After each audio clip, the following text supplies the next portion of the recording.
Dala ang 14 na armas, sumuko kagabi sa 75th at 26th Infantry Battalion sa Agusan del Sur ang 19 na miyembro ng Guerrilla Front 3 ng New People's Army.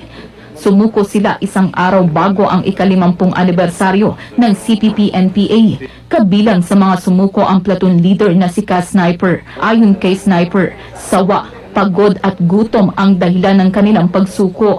Nangako naman ang 41st Infantry Brigade ng kabuhayan at tulong pinansyal.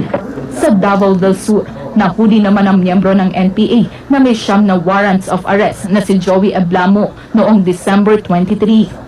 Accordingly sa witnesses na mo, ayon kay Superintendent Josar Almasa, ang hepe ng Digos City Police, sinabi ng mga witness na squad leader ng Front Committee 51 si Ablamo. wala na po ato sir, nanak ko sa tago. Inamin ni Ablamo na miyembro siya ng NPA pero hindi raw siya sangkot sa mga pagpatay.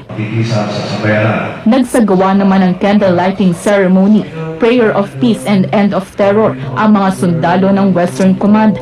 May film showing din kung saan tampok sa 8 minutong documentary film ang mga kaguluhan, krimen at pag-alsa sa gobyerno sa ika-50 anibersaryo ng CPP-NPA. Ano bang sineselebrate nila? Murder? Panloloko? Extortion? Crimes? Kinokondena natin yung mga bagay na yan.